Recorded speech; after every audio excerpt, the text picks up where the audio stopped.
The smoke rose like a silent witness to her despair, black against the fading light of a Montana sunset. Katherine Martin clutched her swollen belly as she sobbed, perched on a fallen log beside what remained of the cabin she had called home just hours before. Everything she and her husband had built together over the past 2 years was now reduced to charred timber and ash. The heat still radiated from the smoldering ruins, mixing with the cool evening air to create a ghostly fog that swirled around the clearing. It had been a week since the letter arrived informing her that William would never return from the mining camp where he'd gone to earn extra money for their coming child. An accident, they'd said, a tunnel collapse, bodies couldn't be recovered. She had barely begun to process her widowhood when the fire had taken everything else. Catherine's golden brown hair hung in tangled strands around her tear-streaked face. At 22, she found herself alone, 7 months pregnant, and homeless in the unforgiving Montana territory of 1878. The nearest town was 15 miles away, and she had no horse, no supplies, and no strength left to walk there before nightfall. As dusk deepened, she heard the distant sound of hoofbeats. Katherine tensed, one hand protectively covering her belly, the other reaching for the small knife tucked in her boot, the only possession she had managed to save. Bandits and drifters were common enough in these parts, and a woman alone made for easy prey. The rider appeared at the edge of the clearing, his silhouette dark against the purple-hued sky. He slowed his horse to a walk, approaching cautiously. "Hello there," he called, his voice low and steady.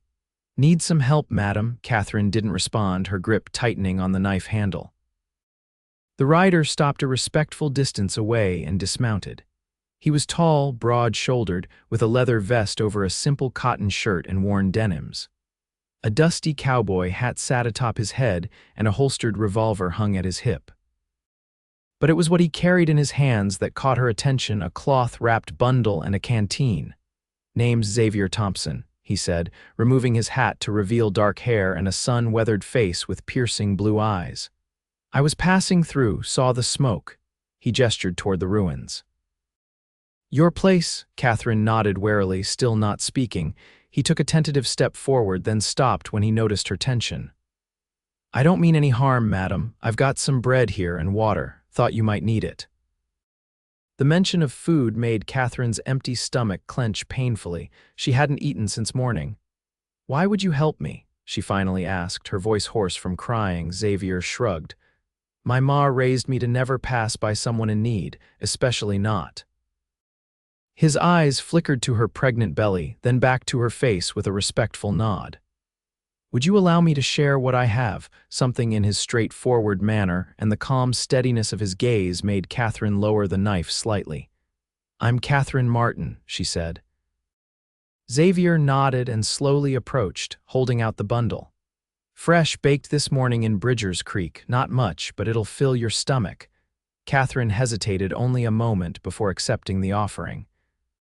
The bread was still slightly warm, and the smell alone nearly brought fresh tears to her eyes. She broke off a piece and ate it slowly, savoring each bite. Xavier settled on a stump a few feet away, offering the canteen next. "What happened here, Mrs. Martin?" "I don't know," she admitted after taking a long drink. "I went to the creek to wash clothes. When I came back," she gestured helplessly at the ruins. "Everything was already in flames. I couldn't save anything." Xavier studied the burned cabin, his expression thoughtful. "Stove fire, maybe." "Perhaps." Katherine didn't mention that she'd banked the stove fire carefully before leaving, as she always did. Something about the blaze had seemed too quick, too complete, but she kept those thoughts to herself. "Your husband," Xavier asked carefully, "dead?" The word came out flat, emotionless. "Mining accident, last week." Xavier removed his hat again, holding it against his chest. "I'm truly sorry for your loss, madam." There was no empty platitude in his voice, just simple, honest sympathy that somehow hurt worse than false comfort would have. Darkness was falling quickly now, the stars beginning to appear overhead. Katherine shivered, suddenly aware of how vulnerable she was. "Mrs. Martin," Xavier said, "night's coming on and these hills get cold. I don't mean to presume, but you can't stay here." The nearest town is Bridgers Creek, about 3 hours' ride. I'd be happy to take you there. I don't know anyone in Bridgers Creek, she said quietly. Our homestead was isolated. There's a boarding house run by a good woman, Mrs. Sullivan. She'll take you in until you can sort things out. He paused. I know you've got no cause to trust a stranger, but I promise on my mother's grave, I mean you no harm. Just want to see you somewhere safe. Katherine looked at the remains of her home, then down at her swollen belly, and finally at the darkening sky. She had no choice. Thank you, Mr. Thompson, Xavier nodded, relief evident in his expression. We should move quickly. Can you ride? Yes, my father taught me. He helped her onto his horse, a sturdy chestnut gelding, then mounted behind her, keeping a respectful distance while still ensuring she was secure. Hold on to the saddle horn, Mrs. Martin. We'll take it slow. As they rode away from the smoking ruins of her past, Katherine felt oddly numb. The rhythmic movement of the horse and the solid presence of the cowboy behind her provided an unexpected comfort. She didn't know what awaited her in Bridgers Creek, but for the moment, she was grateful not to face the night alone. The ride to Bridgers Creek was mostly silent, broken only by Xavier occasionally checking if Katherine was comfortable. The moon rose high, casting silver light across the rolling landscape of pine forests and open meadows. Despite her exhaustion, Katherine couldn't help admiring the beauty of the Montana night. Almost there, Xavier said as they crested a hill, revealing the lights of a small settlement nestled in the valley below. Not much to look at, but the people are decent folk. Bridgers Creek was indeed small, a single main street with wooden buildings on either side, a church steeple visible at one end, and scattered homesteads surrounding it. Even at this late hour, light spilled from the windows of what was clearly a saloon, and a few horses were hitched outside. Xavier guided his horse down the main street, nodding at the few people still about. He stopped in front of a 2-story wooden structure with a small porch and well-tended flower boxes beneath the windows. Mrs. Sullivan's boarding house, he explained, dismounting and helping Katherine down. Her legs nearly buckled after the long ride, and he caught her elbow to steady her. Thank you, she murmured, embarrassed at her weakness. Xavier knocked firmly on the door. After a moment, it opened to reveal a stout woman in her 50s with graying red hair and kind eyes. Xavier Thompson, the woman said, surprise evident in her voice. What brings you here at this hour? Her gaze shifted to Katherine, taking in her disheveled appearance, tear-stained face, and pregnant condition in one swift assessment. Mrs. Sullivan, this is Mrs. Martin. She's had some trouble and needs a place to stay, Xavier explained. Her cabin burned down today and she's recently widowed. Mrs. Sullivan's expression softened immediately. Oh, you poor dear, come in, come in. She ushered Katherine inside, casting a grateful look at Xavier. You did right bringing her here. The interior of the boarding house was clean and modestly furnished. A staircase led to the upper floor and several doors lined a hallway. A small parlor occupied the front of the house, where a fire burned cheerfully in the hearth. I don't have much money, Katherine began, but Mrs. Sullivan waved her off. We'll sort that out later. Right now you need a hot meal and rest. She turned to Xavier. Will you stay for supper, Mr. Thompson? It's late, but I can warm something up. Xavier hesitated, looking at Katherine. If Mrs. Martin doesn't mind the company. Katherine found herself nodding. Please stay, she said, surprised at her own words. But the thought of Xavier riding off into the night, leaving her among strangers, was suddenly distressing. Mrs. Sullivan bustled about, heating stew and brewing tea. Soon, Katherine found herself at a small table in the kitchen, a hearty bowl of venison stew before her. Xavier sat across from her, his hat on the chair beside him, revealing dark hair that curled slightly at the nape of his neck. Mr. Thompson is one of our local heroes, Mrs. Sullivan said as she placed a plate of cornbread on the table. Used to ride for the Pony Express as a boy, then scouted for the army. Now he raises horses on a small ranch outside town. Xavier looked uncomfortable with the praise. Hardly a hero, Mrs. Sullivan, just try to be useful. Katherine studied him with new interest. You have a ranch nearby, he nodded. About 5 miles north, nothing fancy, but the land's good for horses. Xavier has the best stock in 3 counties, Mrs. Sullivan added proudly. Even that fancy horse breeder from Helena came to buy from him last spring. A faint flush colored Xavier's tanned cheeks. Mrs. Sullivan exaggerates. I just have a knack for picking good bloodlines. He changed the subject. Mrs. Martin, where was your homestead located? Near Eagle Creek, about 15 miles southwest of here. Catherine's voice caught as she thought of the small cabin and surrounding land that she and William had worked so hard to develop. I know the area, Xavier said. Good land. Was your husband a farmer? We both were. William also took carpentry work when he could get it. He went to the mines this spring to earn extra money for the baby. She placed a protective hand on her belly. He never came home. The room fell silent except for the ticking of a clock on the wall. Mrs. Sullivan reached over and patted Catherine's hand. You've had more than your share of troubles, dear, but you're not alone now. After they'd eaten, Mrs. Sullivan showed Catherine to a small but clean room upstairs. Rest as long as you need tomorrow. We'll figure things out when you're feeling stronger. Left alone, Catherine sat on the edge of the bed, the events of the day crashing over her in waves. She was homeless, widowed, and nearly penniless with a child on the way. The future loomed before her, dark and uncertain. A soft knock at the door startled her. Mrs. Martin, Xavier's voice came through the wood. I'm heading out, but I'll be back tomorrow to check on you if that's all right. Catherine opened the door. Xavier stood there, hat in hand, concern evident in his blue eyes. You don't need to trouble yourself, she said, though the thought of never seeing him again caused an unexpected pang. It's no trouble, he replied. I need to ride out to your homestead anyway, take a look at what happened. Fires don't usually start themselves. Catherine's breath caught. You think someone said it? Xavier's expression turned careful. I didn't say that, but it's worth looking into. He hesitated. Get some rest, Mrs. Martin. Things might look different in the morning. After he'd gone, Catherine lay in the unfamiliar bed, listening to the sounds of the boarding house settling for the night. Despite her exhaustion, sleep eluded her. Xavier's words echoed in her mind. Fires don't usually start themselves. Had someone deliberately destroyed her home? But who would do such a thing, and why? As she finally drifted into a troubled sleep, Catherine found herself oddly comforted by the knowledge that Xavier Thompson would return tomorrow.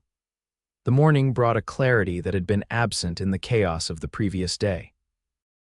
Catherine awoke to sunlight streaming through the small window of her room, momentarily disoriented before remembering where she was and why. She placed a hand on her belly, feeling the reassuring movement of her child. We'll be all right, she whispered, trying to convince herself as much as the baby.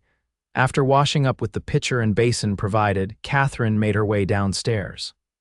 The boarding house seemed quiet, though she could hear movement from what she assumed was the kitchen. Mrs. Sullivan greeted her with a warm smile. Good morning, dear. How did you sleep?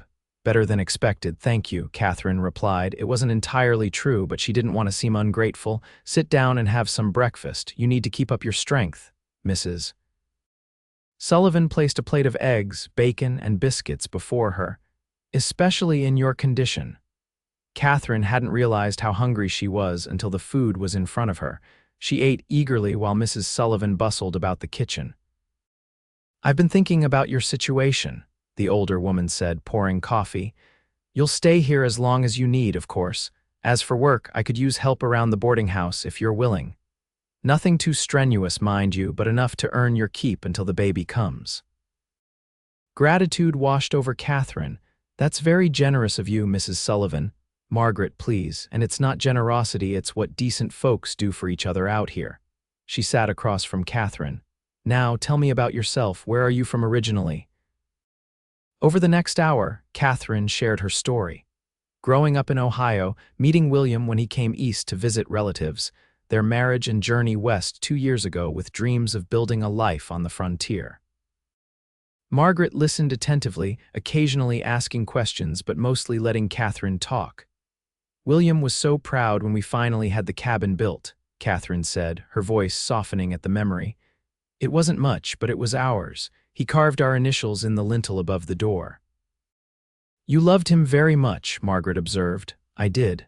Catherine's hand went to her belly again. This baby was all he talked about these past months. He was so excited to be a father. A knock at the door interrupted their conversation. Margaret rose to answer it, returning moments later with Xavier. He'd cleaned up since the previous night, his dark hair still damp from washing, wearing a fresh shirt under his leather vest. "Good morning, Mrs. Martin," he greeted her, hat in hand. "You're looking better today." "Katherine, please," she replied, feeling oddly self-conscious under his direct gaze. "And yes, a night's rest has helped," Xavier nodded, accepting the coffee Margaret offered him. "I'm heading out to your homestead this morning to look around." "Is there anything specific you'd like me to check for in the ruins? Anything valuable that might have survived?" Katherine thought for a moment. There was a small metal box under a floorboard beneath our bed. It contained what little money we had saved, some letters, and a locket with a portrait of my parents.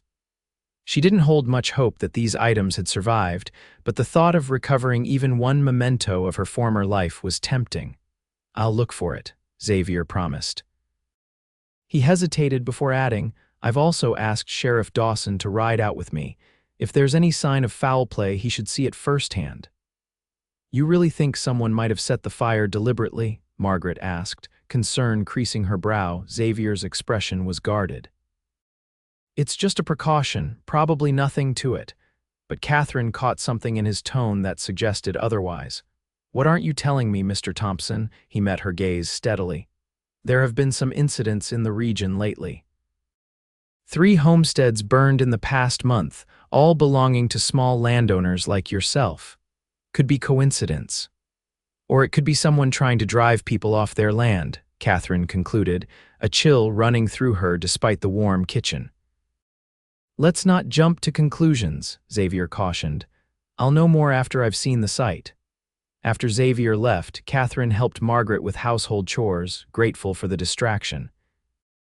The boarding house currently had only 2 other guests, a traveling salesman and an elderly man visiting his daughter's family in town, so the work was light.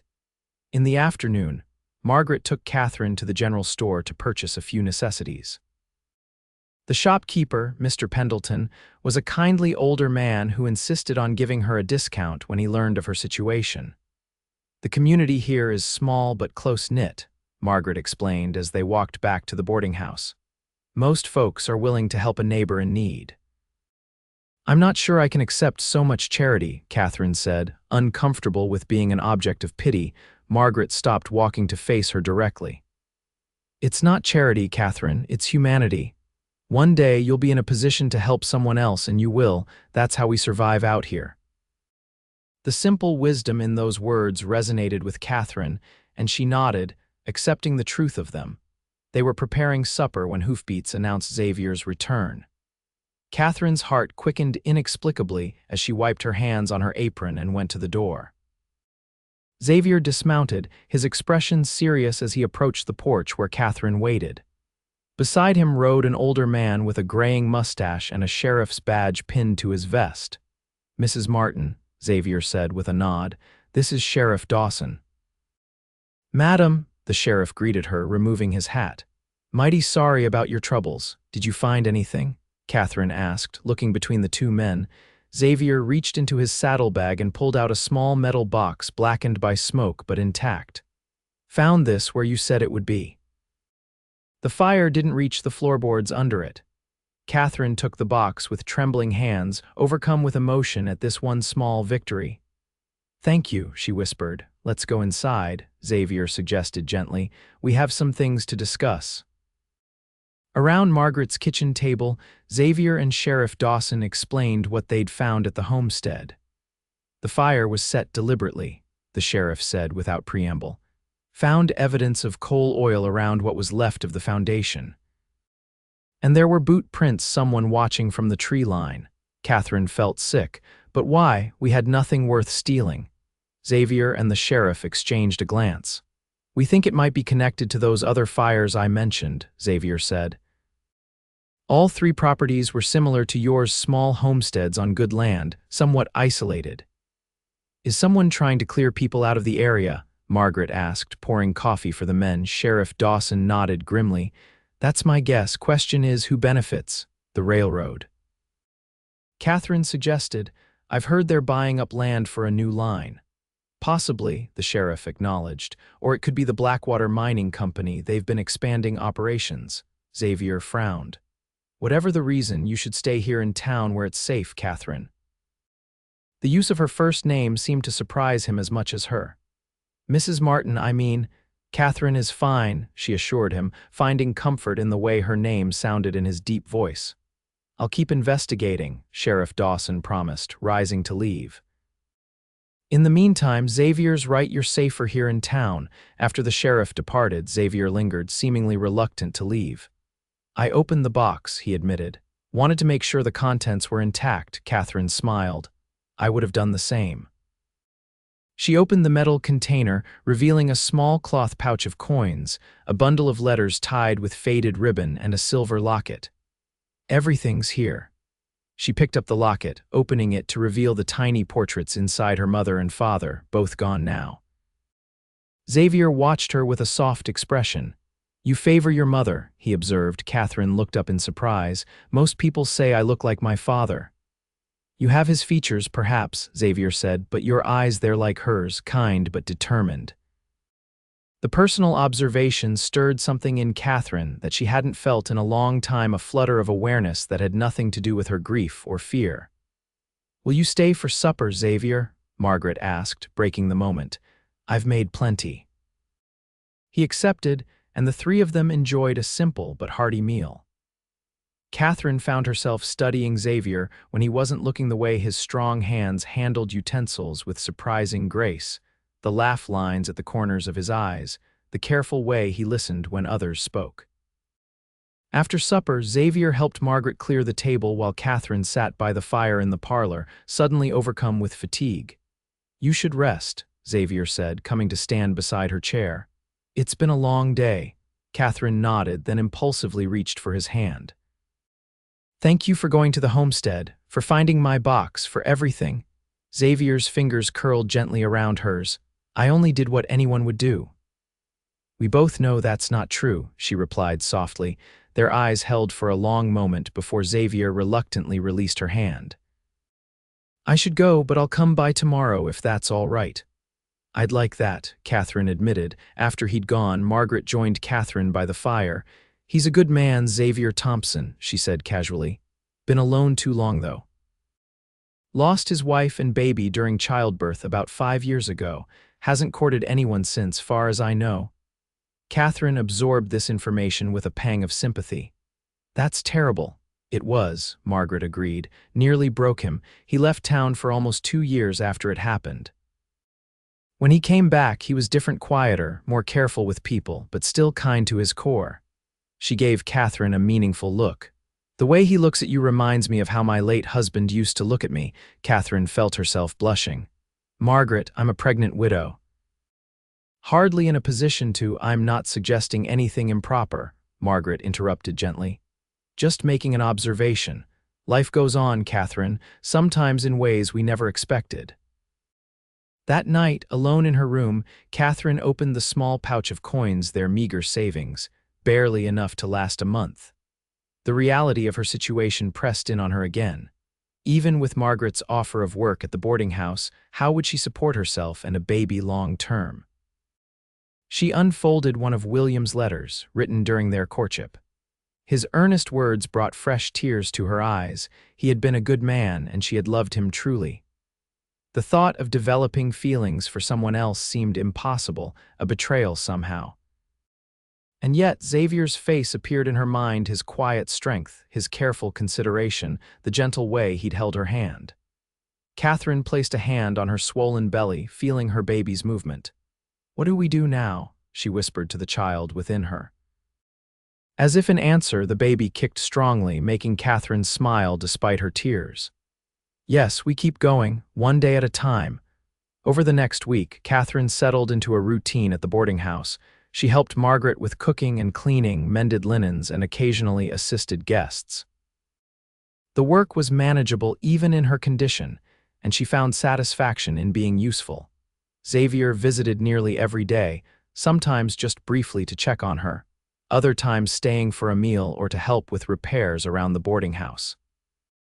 Each visit left Catherine increasingly aware of his presence, the way the room seemed to shift when he entered it, how she found herself listening for his voice, the warmth that spread through her when their eyes met. On Sunday, Xavier arrived at the boarding house dressed in his best clothes. "I thought you might like to attend church services," he said when Catherine answered the door, "if you're feeling up to it." Catherine hesitated. She hadn't been to church since William's memorial service. "I don't have anything appropriate to wear," she said, gesturing to her simple dress, one of two that Margaret had given her. "You look fine," Xavier assured her. "Besides, no one here stands on ceremony much." Margaret emerged from the kitchen, wiping her hands on her apron. "You should go, Catherine. Do you good to meet more of the townspeople." And so Catherine found herself walking beside Xavier down Bridgers Creek's Main Street toward the small white church at its end. The morning was clear and cool, the sky a perfect blue overhead. "Sheriff Dawson asked me to tell you he's still investigating the fires," Xavier said as they walked. "No solid leads yet, but he's talking to some folks at the mining company." "Do you think I'll ever be able to go back to the homestead?" Catherine asked. Xavier's expression was thoughtful. "The land is still yours if you want it, but rebuilding would take money and help." "Neither of which I have in abundance," Catherine said with a small, sad smile. "Don't be too sure about the help part," Xavier replied. "Folks around here are good at barn raisings and the like."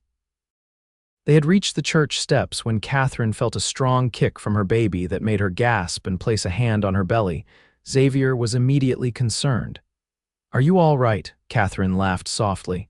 "Yes, just a very active baby this morning." Without thinking, Xavier placed his hand next to hers, then jerked it away, embarrassed. "I'm sorry, that was presumptuous." "It's all right," Catherine said, surprising herself by taking his hand and placing it back on her belly. "Wait a moment." Sure enough, the baby kicked again, right against Xavier's palm. His face transformed with wonder. "That's amazing," he breathed. For a heartbeat, they stood there, hands touching over the life within her, eyes locked in a moment of shared awe. Then the church bell rang, breaking the spell, and they moved apart, both slightly flustered. Inside the church, Catherine was introduced to many of Bridgers Creek's residents, all of whom expressed sympathy for her losses and offers of help. Pastor Evans, a young man with a sincere manner, gave a sermon about community and supporting one another through hardship that seemed particularly appropriate. After the service, as people lingered to socialize, Catherine found herself approached by a well-dressed man in his 40s. He introduced himself as Jonathan Reed, a representative of the Blackwater Mining Company. "Mrs. Martin, I was deeply sorry to hear about your husband," Reed said smoothly. "I understand he was working at our northern camp when the accident occurred." "Yes," Catherine replied, instantly wary. "Though I received very little information about what actually happened." Reed nodded sympathetically. "Mining is dangerous work, unfortunately, but I wanted to personally express the company's condolences." He paused. "I also understand you've recently suffered another loss, your homestead." "News travels fast," Catherine said coolly. "Small communities," Reed smiled. "I've been authorized by the company to make you an offer for your land, as a gesture of goodwill, considering your husband's service." Xavier, who had been speaking with the pastor nearby, moved to Catherine's side. "Mr. Reed," he acknowledged with a nod that held little warmth. Reed's smile tightened slightly. "Thompson, good to see you." Catherine sensed an undercurrent between the two men. "You were saying about an offer," she prompted. "Yes. Blackwater Mining Company would like to purchase your homestead. We're expanding operations in that area and would pay a fair price, say, $300. The amount was substantial, far more than Catherine had expected, but something felt wrong about the timing. "My husband's barely cold in his grave, Mr. Reed, and my home only just burned down. It seems an odd time to be making land deals." Reed's expression didn't change. "On the contrary, Mrs. Martin, I would think this would be exactly the time when financial security would be most welcome. Especially with a child on the way." Xavier's voice was carefully controlled when he spoke. "Interesting that Blackwater suddenly wants land in that particular area, considering the recent fires." Reed's eyes hardened, though his smile remained. I'm not sure what you're implying, Thompson, but I'd be careful about making accusations without evidence. He turned back to Katherine. The offer stands, Mrs. Martin. Think it over. You can find me at the hotel when you decide. After Reed walked away, Katherine turned to Xavier. What was that about? Do you think Blackwater is behind the fires? Xavier guided her away from curious ears. I don't know, but the timing is suspicious, and Reed's been trying to buy up land all around here for months. For the mining company, supposedly. Xavier's expression was grim. But I've heard rumors that the railroad is planning a new route through this region. Land that's worthless today could be worth a fortune tomorrow if a station gets built nearby. Katherine considered this. So Blackwater might be buying land for speculation, not mining. It's possible. Reed worked for the railroad before joining Blackwater. Xavier looked troubled. Just don't make any decisions hastily. That land is your security. As they walked back to the boarding house, Katherine found herself torn. $300 would give her a fresh start somewhere else, away from painful memories. But selling felt like abandoning the dream she and William had shared. What would you do? She asked Xavier as they reached the boarding house porch. He considered her question carefully. I can't tell you what's right for you, Katherine, but I know what land means out here. It's not just property, it's possibility. Future, freedom. He met her eyes. Whatever you decide, don't do it out of fear. Do it because it's what you truly want. His words stayed with her through the afternoon and evening. When she finally slept, Katherine dreamed of her cabin, restored and whole, smoke curling from the chimney, a garden in bloom beside it. And in the dream, Xavier stood on the porch, holding her baby, smiling as she approached.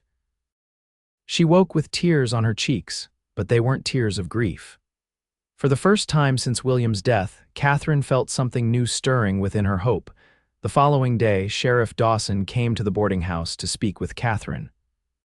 He removed his hat as Margaret showed him into the parlor where Katherine was mending a tablecloth. Mrs. Martin, he greeted her, settling his bulky frame into a chair across from her. How are you holding up? As well as can be expected, Katherine replied, setting aside her mending. Do you have news about the fire? The sheriff nodded, his expression serious. I've been asking questions. One of the miners who worked with your husband came to me yesterday, said there was something fishy about that tunnel collapse. Katherine's heart quickened. What do you mean? According to this fella named Peterson, the tunnel that collapsed had been inspected just the day before and declared sound. He thinks the support beams might have been tampered with. The implication struck Katherine like a physical blow. Are you saying my husband's death wasn't an accident? Sheriff Dawson held up a hand. I'm not saying anything definite yet. Could be this Peterson has a grudge against the company or misunderstood what he saw, but combined with your cabin burning down so soon after. He let the thought hang. You think they're connected, Katherine finished for him. It's a possibility I'm looking into, the sheriff confirmed. I understand Jonathan Reed approached you after church yesterday with an offer for your land. He did. $300. Sheriff Dawson whistled low. That's generous. Almost too generous for a burned-out homestead, wouldn't you say? Katherine had thought the same thing. What should I do? For now, stall him. Tell him you need time to think about it. The sheriff stood to leave. And Mrs. Martin, be careful who you talk to about this. Until we know more, it's best to keep your thoughts private.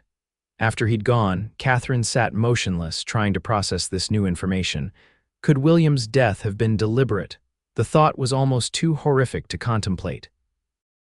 She was still sitting there when Xavier arrived an hour later. One look at her face told him something was wrong. Katherine, what happened? She told him about the sheriff's visit and the miner's suspicions. Xavier's expression darkened as he listened. I knew there was something wrong about Reed's sudden interest in your land, he said when she'd finished. But this is beyond what I expected. What do I do, Xavier? Katherine asked, her voice breaking. If these people killed my husband and burned my home, what's to stop them from coming after me next? Xavier knelt beside her chair, taking her hands in his. I won't let that happen, he said, his voice fierce with conviction. But we need proof before we can accuse Blackwater or Reed of anything. Katherine drew strength from his touch, from the unwavering determination in his blue eyes. How do we get proof? Leave that to me and the sheriff, Xavier said. For now, just don't agree to anything Reed proposes. Tell him you're still considering his offer." That evening, Xavier didn't leave the boarding house. Instead, he sat on the front porch, a rifle across his lap, watching the street. When Katherine brought him coffee, he explained simply, "Just being cautious." "You can't sit out here all night," she protested. "I've slept in worse places," he replied with a small smile. "I'll be fine." Katherine hesitated, then said, "There's a spare room next to mine. Margaret mentioned it earlier. You'd be more comfortable there and still close if anything happened." Xavier studied her face for a long moment. "Are you sure that's proper?" "I'm not sure of anything anymore," Katherine admitted, "but I know I'll feel safer with you inside rather than out here." In the end, Xavier accepted the spare room. Katherine slept more soundly that night than she had since the fire, knowing he was nearby. The next morning, Reed appeared at the boarding house, his manner as smooth as ever. "Mrs. Martin, have you considered my offer?" Katherine, with Xavier standing protectively nearby, managed to appear thoughtful rather than suspicious. "I have, Mr. Reed. It's very generous. But I'm not ready to make such an important decision yet. I hope you understand." Reed's smile didn't reach his eyes. "Of course, take all the time you need." His gaze flickered to Xavier. "Though I should mention the offer won't remain open indefinitely. Land values change, opportunities shift." "Are you threatening Mrs. Martin?" Xavier asked quietly. Reed laughed, but there was no humor in it. "Not at all, simply explaining business realities. Good day to you both." After he'd gone, Katherine released a breath she hadn't realized she was holding. "He knows we suspect something." "Yes," Xavier agreed grimly. "Which means we need to be extra careful." Over the next few days, Xavier rarely left Katherine's side. He accompanied her on errands in town, helped at the boarding house, and continued to sleep in the spare room. His protective presence became a comfort Katherine increasingly relied upon, and not just for safety. They talked for hours in the evenings about books they'd read, places they'd seen, dreams they'd had. Katherine learned that Xavier had grown up in Pennsylvania, the son of a blacksmith, and had come west as a teenager seeking adventure. He told her about his brief, happy marriage to Elizabeth and the devastating loss of her and their unborn child during a difficult birth. "I thought my life ended that day too," he admitted one evening as they sat in the parlor after Margaret had gone to bed. "I couldn't see any way forward without them." "What changed?" Katherine asked softly. Xavier's eyes held hers. "Time, distance. And eventually understanding that Elizabeth would have hated seeing me waste my life in grief. She was always so full of joy, so determined to find the good in each day." Katherine thought of William, his steady optimism, his excitement about their baby. "William would have felt the same," she said. "He always said life was too short for regrets." Xavier reached over and took her hand, his touch warm and reassuring. Wise man.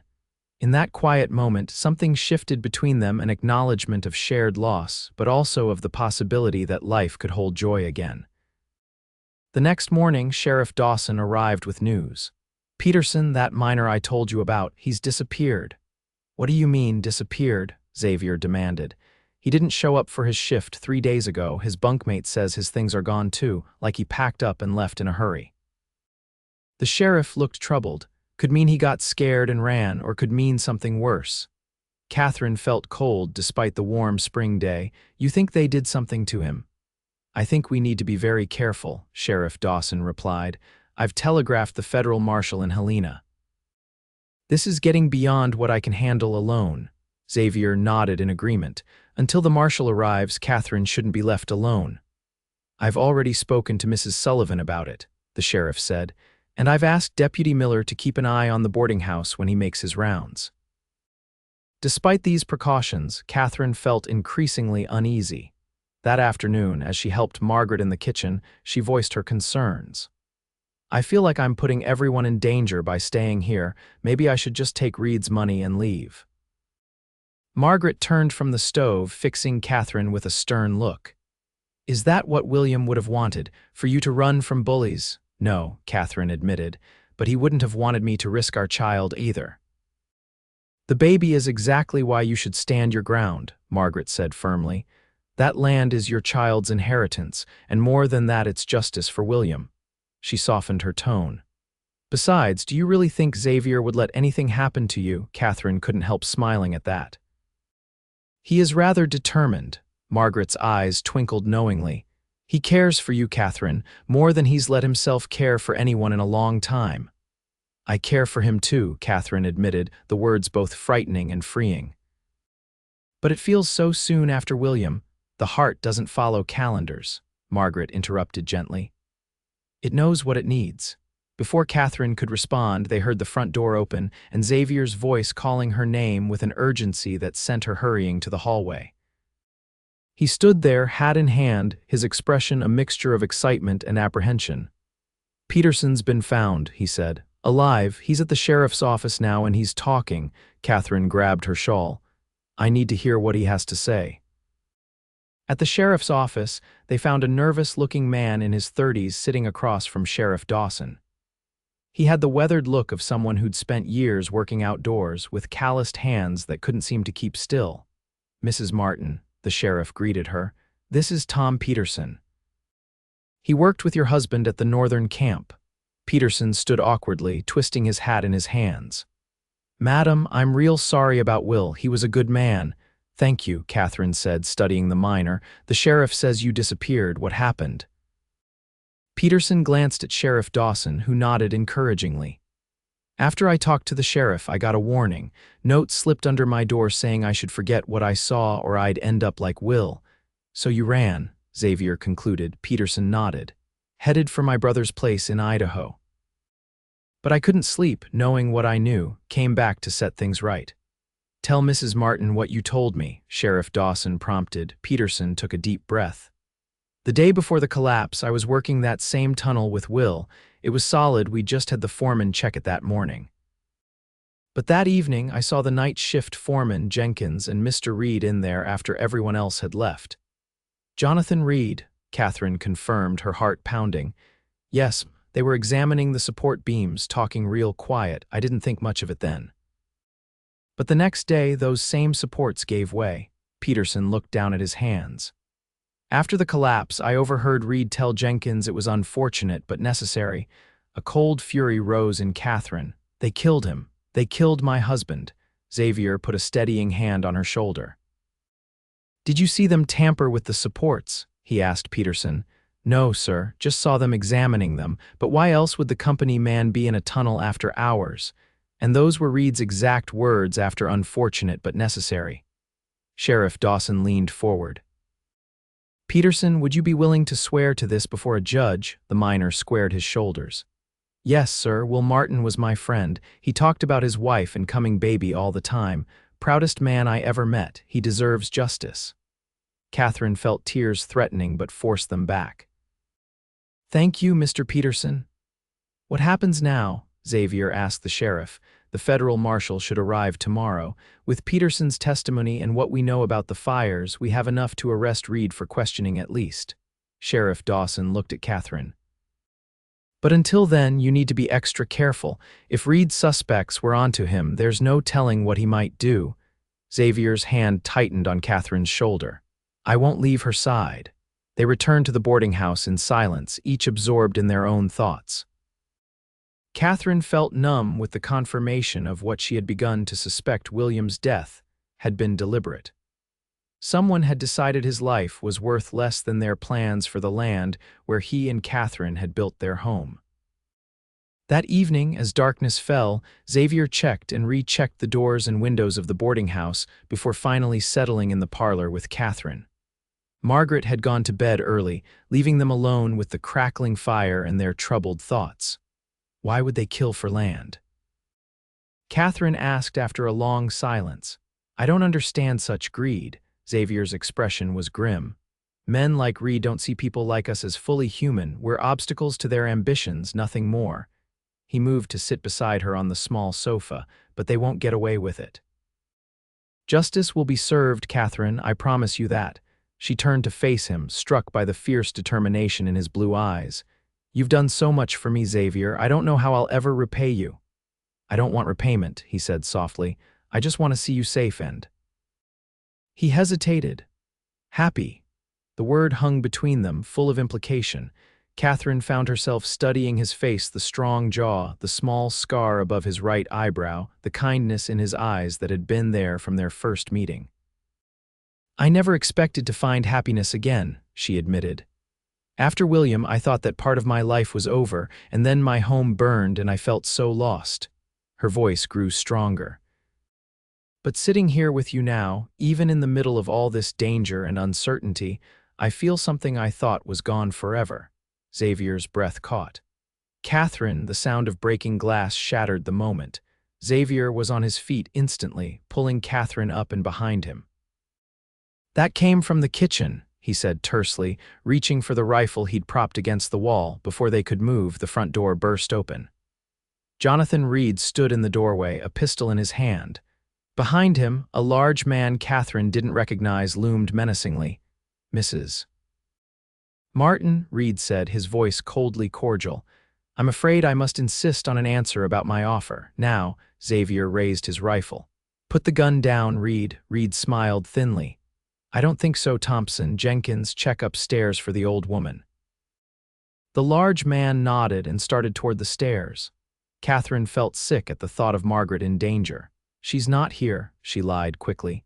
"She went to stay with her sister tonight." Reed studied her face, then shrugged. "No matter, this concerns you more directly anyway."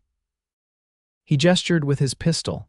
"Both of you sit down." Xavier didn't move. "You won't get away with this, Reed. The sheriff knows everything about the tunnel collapse, about the fires. Peterson's talking." A flicker of surprise crossed Reed's face before he controlled it. "Peterson should have stayed gone," he said dismissively, "but it changes nothing. By morning, Mrs. Martin will have signed over her land, and you, Thompson, will have had an unfortunate accident while cleaning your rifle." "Why?" Katherine demanded, anger overcoming her fear. "Why kill my husband? Why burn our home?" Reed regarded her with something like pity. "Business, Mrs. Martin, nothing personal. Your land sits at what will soon be a crucial junction for the new railroad line. The mining company is merely acquiring it ahead of the announcement." "By murder and arson," Xavier said disgustedly. "By whatever means necessary," Reed corrected coldly. "Now, Mrs. Martin, there is a deed of sale in my pocket. You will sign it, or Mr. Thompson dies right now." Katherine felt trapped in a nightmare. She looked at Xavier, his body still protectively positioned between her and Reed, and knew she couldn't bear to lose another good man to this monster's greed. "I'll sign," she said quietly. "Katherine, no," Xavier protested. "I have no choice," she told him, her eyes conveying what she couldn't say aloud, that his life meant more to her than any piece of land. Reed smiled triumphantly and reached into his coat pocket with his free hand. But before he could withdraw the papers, a shotgun blast from the hallway sent him stumbling forward. Margaret stood at the entrance to the parlor, a smoking shotgun in her hands. "I keep this for varmints," she said grimly. Reed fell to his knees, his pistol clattering to the floor as he clutched his wounded shoulder. From upstairs came the sounds of a struggle, followed by Sheriff Dawson's voice calling, "All clear up here." Everything happened quickly after that. The sheriff and his deputy, who had been watching the boarding house, took Reed and Jenkins into custody. A doctor was summoned to tend to Reed's shoulder wound, which was painful but not life-threatening. "We heard everything through the window," Sheriff Dawson explained as Reed was led away. His confession about the railroad junction and acquiring the land by whatever means necessary will be more than enough, along with Peterson's testimony. When the chaos finally subsided, Katherine found herself sitting once more in the parlor, this time with a cup of tea Margaret had insisted she drink. Xavier sat beside her, his arm around her shoulders. "Are you all right?" he asked softly. Katherine nodded, though she was still trembling slightly. "I was so afraid he would kill you." "I was more worried about you," Xavier admitted, "if anything had happened to you or the baby." The raw emotion in his voice made Katherine turn to face him fully. "Xavier," she said, placing her hand against his cheek. "I realized something tonight when Reed threatened you. I couldn't bear the thought of losing you." Xavier covered her hand with his own. "Katherine, he paused, seeming to struggle for words. "I know it's too soon. I know you're still grieving William and you have the baby to think about. but I need you to know that I care for you deeply." "It's not too soon," Katherine whispered. "William will always be a part of me, a part of this baby's life in memory, but he would want us to be happy." She took a deep breath. "And when I'm with you, Xavier, I can imagine being happy again." Xavier's eyes shone with emotion. "I never thought I'd feel this way again after Elizabeth. I'd resigned myself to a solitary life." His voice grew stronger. "But then I saw you, sitting beside that burned cabin, so brave despite everything you'd lost, and something inside me woke up." Katherine felt tears of happiness gathering. "When you offered me that bread, it wasn't just food you gave me, it was hope, faith that things could be better." Xavier smiled at the memory. "I just wanted to help." "You did more than help," Katherine said. "You saved me, not just from danger, but from despair." Xavier leaned forward slowly, giving her time to pull away if she wished. But Katherine met him halfway, her lips finding his in a gentle, tender kiss that held promise of deeper passion to come. When they finally parted, Xavier rested his forehead against hers. "I want to build a life with you, Katherine, if you'll have me." "Yes," she answered without hesitation. "Yes." 2 months later, Katherine sat on the porch of Xavier's ranch house, watching as he worked with a young colt in the corral nearby. Her belly had grown considerably, the baby now due any day. The summer sun warmed her face as she sewed a tiny gown for her child. The federal marshal's investigation had led to multiple charges against Reed and several Blackwater Mining Company executives.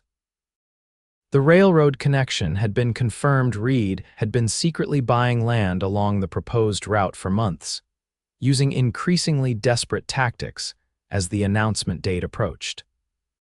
Katherine had received compensation from both the mining company and the railroad, far more than Reed's original offer. With that money and Xavier's help, she had rebuilt the cabin on her homestead, though she now called Xavier's ranch home. They had married in a simple ceremony at the church in Bridgers Creek, just a month after Reed's arrest. Some might have thought it too soon, but those who knew them understood that life on the frontier taught hard lessons about seizing happiness when it appeared. Margaret had stood as Katherine's witness, beaming with pride. "I told you the heart knows what it needs," she had whispered before the ceremony. Now, watching Xavier with the horses, Katherine felt a contentment she had never expected to find again. He caught her eye and smiled, that special smile he reserved just for her, and her heart swelled with love. That evening, as they sat together on the porch watching the sunset paint the Montana sky in brilliant oranges and pinks, Xavier placed his hand on Katherine's belly. "I've been thinking," he said. "If it's a boy, would you consider naming him William, to honor his father?" Tears sprang to Katherine's eyes at his thoughtfulness. "I'd like that very much, and if it's a girl," Xavier smiled. "I was thinking maybe Hope." "Because that's what you've given me, Katherine, hope for a future I never thought I'd have." Katherine leaned against his shoulder, feeling their baby move beneath their joined hands. "Hope," she repeated, "it's perfect."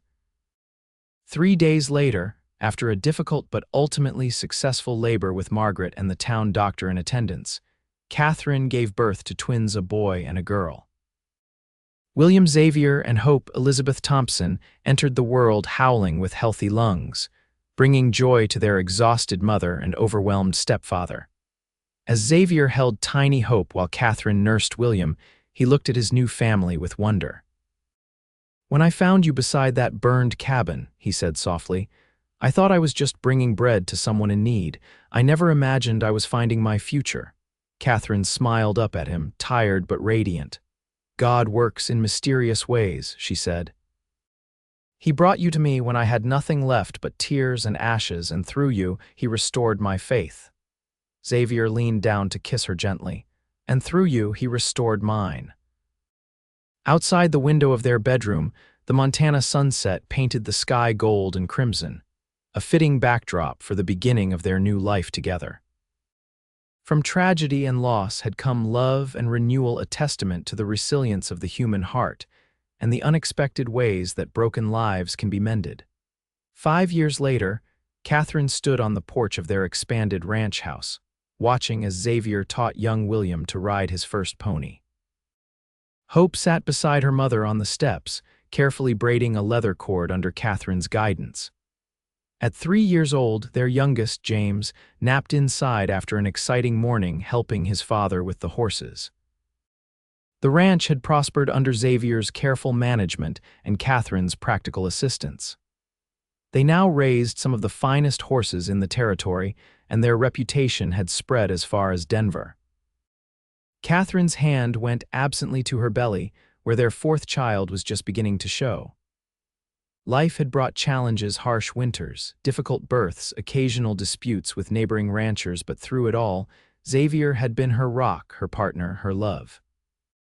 As if sensing her thoughts, Xavier looked up from the corral and smiled at her, that same smile that still made her heart skip a beat. In his eyes, she saw the same quiet faith that had sustained them both through dark times and joyful ones. Katherine smiled back, filled with gratitude for the cowboy who had once brought bread to a grieving woman beside a burned cabin, and in doing so had brought so much more hope, love, and a future brighter than either could have imagined.